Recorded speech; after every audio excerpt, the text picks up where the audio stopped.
الحج أشهر معلومات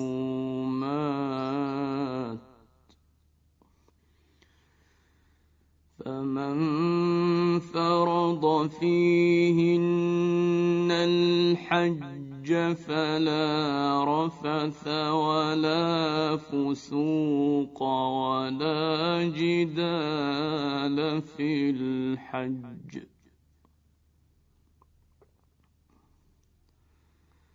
وما تفعلوا من خير يعلمه الله وتزودوا فإن خير الزاد التقوى واتقون يا أولي الألباب۔ حج کے مہینے سب کو معلوم ہیں۔ جو شخص ان مقرر مہینوں میں حج کی نیت کرے اسے خبردار رہنا چاہیے کہ حج کے دوران میں اس سے کوئی شہوانی فعل، کوئی بدعملی، کوئی لڑائی جھگڑے کی بات سرزد نہ ہو، اور جو نیک کام تم کرو گے وہ اللہ کے علم میں ہوگا۔ سفر حج کے ساتھ زاد راہ لے جاؤ، اور سب سے بہتر زاد راہ پرہیزگاری ہے، بس اے ہوش مندو میری نافرمانی سے پرہیز کرو۔ کوئی شہوانی فعل، احرام کی حالت میں میاں اور بیوی کے درمیان نہ صرف تعلق زن و شو ممنوع ہے بلکہ ان کے درمیان کوئی ایسی گفتگو بھی نہ ہونی چاہیے جو رغبت شہوانی پر مبنی ہو۔ کوئی بدعملی، تمام معصیت کے افعال اگرچہ بجائے خود ناجائز ہیں لیکن احرام کی حالت میں ان کا گناہ بہت سخت ہے۔ کوئی لڑائی جھگڑے کی بات سرزد نہ ہو، حتیٰ کہ خادم کو ڈانٹنا تک جائز نہیں۔ بس اے ہوش مندو میری نافرمانی سے پرہیز کرو۔ جاہلیت کے زمانے میں حج کے لیے زاد راہ ساتھ لے کر نکلنے کو ایک دنیا دارانہ فعل سمجھا جاتا تھا، اور ایک مذہبی آدمی سے یہ توقع کی جاتی تھی کہ وہ خدا کے گھر کی طرف دنیا کا سامان لیے بغیر جائے گا۔ اس آیت میں ان کے اس غلط خیال کی تردید کی گئی ہے، اور انہیں بتایا گیا ہے کہ زاد راہ نہ لینا کوئی خوبی نہیں ہے۔ اصل خوبی خدا کا خوف اور اس کے احکام کی خلاف ورزی سے اجتناب اور زندگی کا پاکیزہ ہونا ہے۔ جو مسافر اپنے اخلاق درست نہیں رکھتا اور خدا سے بے خوف ہو کر برے اعمال کرتا ہے، وہ اگر زاد راہ ساتھ نہ لے کر محض ظاہر میں فقیری کی نمائش کرتا ہے تو اس کا کوئی فائدہ نہیں۔ خدا اور خلق دونوں کی نگاہ میں وہ ذلیل ہوگا اور اپنے اس مذہبی کام کی بھی توہین کرے گا جس کے لیے وہ سفر کر رہا ہے۔ لیکن اگر اس کے دل میں خدا کا خوف ہو اور اس کے اخلاق درست ہو تو خدا کے ہاں بھی اس کی عزت ہوگی اور خلق بھی اس کا احترام کرے گی، چاہے اس کا توشدان کھانے سے بھرا ہوا ہو۔ ليس عليكم جناح أن تبتغوا فضلا من ربكم فإذا أفضتم من عرفات فاذكروا الله عند المشعر الحرام واذكروه كما هداكم وَإِن كُنتُم مِّن قَبْلِهِ لَمِنَ الضَّالِّينَ۔ اور اگر حج کے ساتھ ساتھ تم اپنے رب کا فضل بھی تلاش کرتے جاؤ تو اس میں کوئی مذائقہ نہیں۔ پھر جب عرفات سے چلو تو مشعر حرام یعنی مزدلفہ کے پاس ٹھہر کر اللہ کو یاد کرو، اور اس طرح یاد کرو جس کی ہدایت اس نے تمہیں دی ہے، ورنہ اس سے پہلے تو تم لوگ بھٹکے ہوئے تھے۔ اور اگر حج کے ساتھ ساتھ تم اپنے رب کا فضل بھی تلاش کرتے جاؤ تو اس میں کوئی مذائقہ نہیں۔ یہ بھی قدیم عربوں کا ایک جاہلانہ تصور تھا کہ سفر حج کے دوران میں کسب معاش کے لیے کام کرنے کو وہ برا سمجھتے تھے، کیونکہ ان کے نزدیک کسب معاش ایک دنیا دارانہ فعل تھا اور حج جیسے ایک مذہبی کام کے دوران میں اس کا ارتکاب مذموم تھا۔ قرآن اس خیال کی تردید کرتا ہے اور انہیں بتاتا ہے کہ ایک خدا پرست آدمی جب خدا کے قانون کا احترام ملحوظ رکھتے ہوئے اپنی معاش کے لیے جد و جہد کرتا ہے تو دراصل اپنے رب کا فضل تلاش کرتا ہے، اور کوئی گناہ نہیں اگر وہ اپنے رب کی رضا کے لیے سفر کرتے ہوئے اس کا فضل بھی تلاش کرتا جائے۔ ورنہ اس سے پہلے تو تم لوگ بھٹکے ہوئے تھے۔ یعنی جاہلیت کے زمانے میں خدا کی عبادت کے ساتھ جن دوسرے مشرکانہ اور جاہلانہ افعال کی آمیزش ہوتی تھی ان سب کو چھوڑ دو، اور اب جو ہدایت اللہ نے تمہیں بخشی ہے اس کے مطابق خالصتاً اللہ تعالیٰ کی عبادت کرو۔ ثم افیضوا من حیث افاض الناس واستغفروا اللہ ان اللہ غفور رحیم۔ پھر جہاں سے اور سب لوگ پلٹتے ہیں وہیں سے تم بھی پلٹو اور اللہ سے معافی چاہو، یقیناً وہ معاف کرنے والا اور رحم فرمانے والا ہے۔ وہیں سے تم بھی پلٹو اور اللہ سے معافی چاہو۔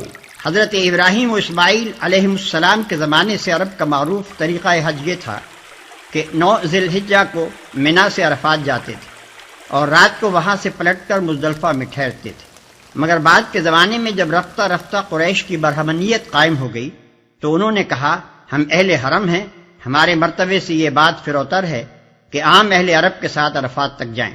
چنانچہ انہوں نے اپنے لیے یہ شان امتیاز قائم کی کہ مزدلفہ تک جا کر ہی پلٹ آتے اور عام لوگوں کو عرفات تک جانے کے لیے چھوڑ دیتے تھے۔ پھر یہی امتیاز بنی خزاعہ اور بنی کنانہ اور ان دوسرے قبیلوں کو بھی حاصل ہو گیا جن کے ساتھ قریش کے شادی بیاہ کے رشتے تھے۔ آخر کار نوبت یہاں تک پہنچی کہ جو قبیلے قریش کے حلیف تھے ان کی شان بھی عام عربوں سے اونچی ہو گئی اور انہوں نے بھی عرفات جانا چھوڑ دیا۔ اسی فخر و غرور کا بت اس آیت میں توڑا گیا ہے۔ آیت کا خطاب خاص قریش اور ان کے رشتہ دار اور حلیف قبائل کی طرف ہے، اور خطاب عام ان سب کی طرف ہے جو آئندہ کبھی اس قسم کے امتیازات اپنے لیے مخصوص کرنا چاہیں۔ ان کو حکم دیا جا رہا ہے کہ اور سب لوگ جہاں تک جاتے ہیں انہی کے ساتھ جاؤ، انہی کے ساتھ ٹھہرو، انہی کے ساتھ پلٹو، اور اب تک جاہلیت کے فخر و غرور کی بنا پر سنت ابراہیمی کی جو خلاف ورزی تم کرتے رہے ہو اس پر اللہ سے معافی مانگو۔ فَإِذَا قَضَيْتُم مَّنَاسِكَكُمْ فَاذْكُرُوا اللَّهَ كَذِكْرِكُمْ آبَاءَكُمْ أَوْ أَشَدَّ ذِكْرًا فَمِنَ النَّاسِ مَن يَقُولُ رَبَّنَا آتِنَا فِي الدُّنْيَا وَمَا لَهُ فِي الْآخِرَةِ مِنْ خَلَاقٍ۔ پھر جب اپنے حج کے ارکان ادا کر چکو تو جس طرح پہلے اپنے آباء و اجداد کا ذکر کرتے تھے اسی طرح اب اللہ کا ذکر کرو، بلکہ اس سے بھی بڑھ کر۔ مگر اللہ کو یاد کرنے والے لوگوں میں بھی بہت فرق ہے۔ ان میں سے کوئی تو ایسا ہے جو کہتا ہے کہ اے ہمارے رب ہمیں دنیا ہی میں سب کچھ دے دے، ایسے شخص کے لیے آخرت میں کوئی حصہ نہیں۔ اسی طرح اب اللہ کا ذکر کرو، بلکہ اس سے بھی بڑھ کر۔ اہل عرب حج سے فارغ ہو کر مینا میں جلسے کرتے تھے جن میں ہر قبیلے کے لوگ اپنے باپ دادا کے کارنامے فخر کے ساتھ بیان کرتے اور اپنی بڑائی کی ڈینگیں مارتے تھے۔ اس پر فرمایا جا رہا ہے کہ ان جاہلانہ باتوں کو چھوڑو، پہلے جو وقت فضولیات میں صرف کرتے تھے اب اسے اللہ کی یاد اور اس کے ذکر میں صرف کرو۔ اس ذکر سے مراد زمانہ قیام منا کا ذکر ہے۔ وَمِنْهُمْ مَنْ يَقُولُ رَبَّنَا آتِنَا فِي الدُّنْيَا حَسَنَةً وَفِي الْآخِرَةِ حَسَنَةً وَقِنَا عَذَابَ النَّارِ أُولَئِكَ لَهُمْ نَصِيبٌ مِّمَّا كَسَبُوا وَاللَّهُ سَرِيعُ الْحِسَابِ وَاذْكُرُوا اللَّهَ فِي أَيَّامٍ مَّعْدُودَاتٍ فَمَن تَعَجَّلَ فِي يَوْمَيْنِ فَلَا إِثْمَ عَلَيْهِ وَمَن تَأَخَّرَ فَلَا إِثْمَ عَلَيْهِ لِمَنِ اتَّقَىٰ وَاتَّقُوا اللَّهَ وَاعْلَمُوا أَنَّكُمْ إِلَيْهِ تُحْشَرُونَ۔ اور کوئی کہتا ہے کہ اے ہمارے رب ہمیں دنیا میں بھی بھلائی دے اور آخرت میں بھی بھلائی، اور آگ کے عذاب سے ہمیں بچا۔ ایسے لوگ اپنی کمائی کے مطابق دونوں جگہ حصہ پائیں گے، اور اللہ کو حساب چکاتے کچھ دیر نہیں لگتی۔ یہ گنتی کے چند روز ہیں جو تمہیں اللہ کی یاد میں بسر کرنے چاہیے۔ پھر جو کوئی جلدی کر کے 2 ہی دن میں واپس ہو گیا تو کوئی حرج نہیں، اور جو کچھ دیر زیادہ ٹھہر کر پلٹا تو بھی کوئی حرج نہیں، بشرطے کہ یہ دن اس نے تقوی کے ساتھ بسر کیے ہوں۔ اللہ کی نافرمانی سے بچو اور خوب جان رکھو کہ ایک روز اس کے حضور میں تمہاری پیشی ہونے والی ہے، اور جو کچھ دیر زیادہ ٹھہر کر پلٹا تو بھی کوئی حرج نہیں۔ یعنی ایام تشریق میں منا سے مکے کی طرف واپسی خواہ 12 ذی الحجہ کو ہو یا 13ویں تاریخ کو، دونوں صورتوں میں کوئی حرج نہیں۔ اصل اہمیت اس کی نہیں کہ تم ٹھہرے کتنے دن، بلکہ اس کی ہے کہ جتنے دن بھی ٹھہرے ان میں خدا کے ساتھ تمہارے تعلق کا کیا حال رہا، خدا کا ذکر کرتے رہے یا میلوں ٹھیلوں میں لگے رہے۔ وَمِنَ النَّاسِ مَن يُعْجِبُكَ قَوْلُهُ فِي الْحَيَاةِ الدُّنْيَا وَيُشْهِدُ اللَّهَ عَلَى مَا فِي قَلْبِهِ وَهُوَ أَلَدُّ الْخِصَامِ۔ انسانوں میں کوئی تو ایسا ہے جس کی باتیں دنیا کی زندگی میں تمہیں بہت بھلی معلوم ہوتی ہیں، اور اپنی نیک نیتی پر وہ بار بار خدا کو گواہ ٹھہراتا ہے، مگر حقیقت میں وہ بدترین دشمن حق ہوتا ہے، اور اپنی نیک نیتی پر وہ بار بار خدا کو گواہ ٹھہراتا ہے۔ یعنی کہتا ہے خدا شاہد ہے کہ میں محض طالب خیر ہوں، اپنی ذاتی غرض کے لیے نہیں بلکہ صرف حق اور صداقت کے لیے یا لوگوں کی بھلائی کے لیے کام کر رہا ہوں، مگر حقیقت میں وہ بدترین دشمن حق ہوتا ہے۔ الد الخصام کے معنی ہیں وہ دشمن جو تمام دشمنوں سے زیادہ ٹیڑھا ہو، یعنی جو حق کی مخالفت میں ہر ممکن حربے سے کام لے، کسی جھوٹ، کسی بے ایمانی، کسی غدر و بدعہدی اور کسی ٹیڑھی سے ٹیڑھی چال کو بھی استعمال کرنے میں تامل نہ کرے۔ وَإِذَا تَوَلَّى سَعَى فِي الْأَرْضِ لِيُفْسِدَ فِيهَا وَيُهْلِكَ الْحَرْثَ وَالنَّسْلَ وَاللَّهُ لَا يُحِبُّ الْفَسَادَ وَإِذَا قِيلَ لَهُ اتَّقِ اللَّهَ أَخَذَتْهُ الْعِزَّةُ بِالْإِثْمِ فَحَسْبُهُ جَهَنَّمُ وَلَبِئْسَ الْمِهَادُ وَمِنَ النَّاسِ مَن يَشْرِي نَفْسَهُ ابْتِغَاءَ مَرْضَاتِ اللَّهِ وَاللَّهُ رَءُوفٌ بِالْعِبَادِ۔ جب اسے اقتدار حاصل ہو جاتا ہے تو زمین میں اس کی ساری دوڑ دھوپ اس لیے ہوتی ہے کہ فساد پھیلائے، کھیتوں کو غارت کرے اور نسل انسانی کو تباہ کرے، حالانکہ اللہ جسے وہ گواہ بنا رہا تھا فساد کو ہرگز پسند نہیں کرتا۔ اور جب اس سے کہا جاتا ہے کہ اللہ سے ڈر تو اپنے وقار کا خیال اس کو گناہ پر جما دیتا ہے۔ ایسے شخص کے لیے تو بس جہنم ہی کافی ہے، اور وہ بہت برا ٹھکانہ ہے۔ دوسری طرف انسانوں ہی میں کوئی ایسا بھی ہے جو رضائے الہی کی طلب میں اپنی جان کھپا دیتا ہے، اور ایسے بندوں پر اللہ بہت مہربان ہے۔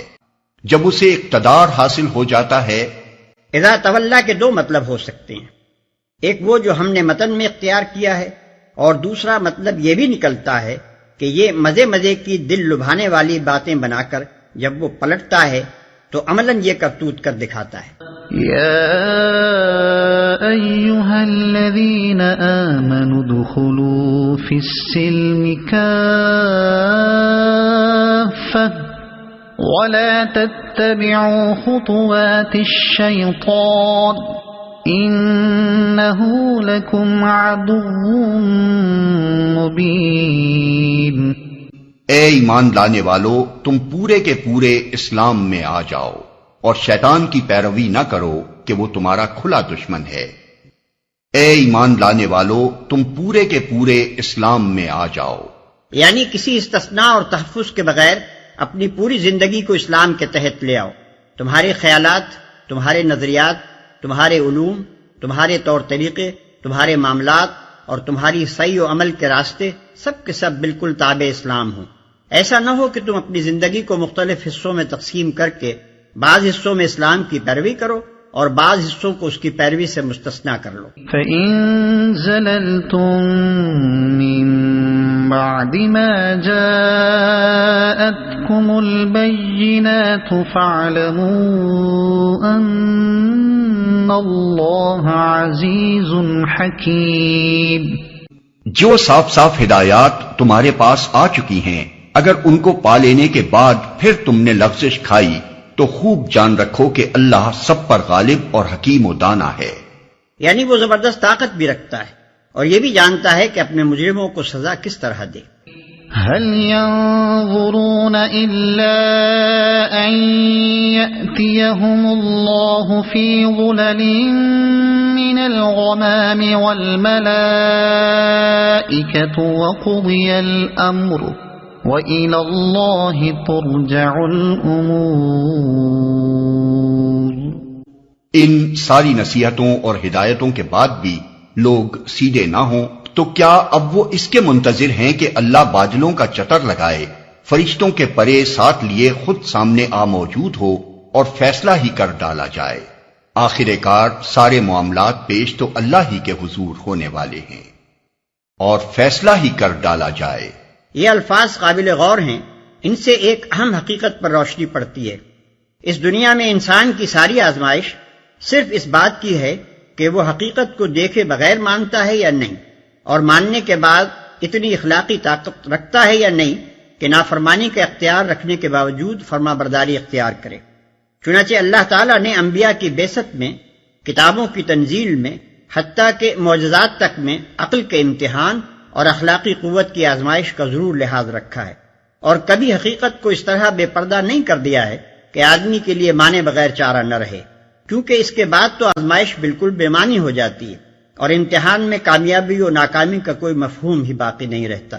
اسی بنا پر یہاں فرمایا جا رہا ہے کہ اس وقت کا انتظار نہ کرو جب اللہ اور اس کی سلطنت کے کارکن فرشتے خود سامنے آ جائیں گے، کیونکہ پھر تو فیصلہ ہی کر ڈالا جائے گا۔ ایمان لانے اور اطاعت میں سر جھکا دینے کی ساری قدر و قیمت اسی وقت تک ہے جب تک کہ حقیقت تمہارے حواس سے پوشیدہ ہے اور تم محض دلیل سے اس کو تسلیم کر کے اپنی دانش مندی کا اور محض فہمائش سے اس کی پیروی و اطاعت اختیار کر کے اپنی اخلاقی طاقت کا ثبوت دیتے ہو۔ ورنہ جب حقیقت بے نقاب سامنے آ جائے اور تم بچشم سر دیکھ لو کہ یہ خدا اپنے تخت جلال پر متمکن ہے اور یہ ساری کائنات کی سلطنت اس کے فرمان پر چل رہی ہے اور یہ فرشتے زمین و آسمان کے انتظام میں لگے ہوئے ہیں اور یہ تمہاری ہستی اس کے قبضہ قدرت میں پوری بے بسی کے ساتھ جکڑی ہوئی ہے، اس وقت تم ایمان لائے اور اطاعت پر آمادہ ہوئے تو اس ایمان اور اطاعت کی قیمت ہی کیا ہے؟ اس وقت تو کوئی کٹے سے کٹا کافر اور بدتر سے بدتر مجرم و فاجر بھی انکار و نافرمانی کی جرت نہیں کر سکتا۔ ایمان لانے اور اطاعت قبول کرنے کی مہلت بس اسی وقت تک ہے جب تک کہ پردہ کشائی کی وہ ساتھ نہیں آتی۔ جب وہ ساتھ آ گئی تو پھر نہ مہلت ہے نہ آزمائش، بلکہ وہ فیصلے کا وقت ہے۔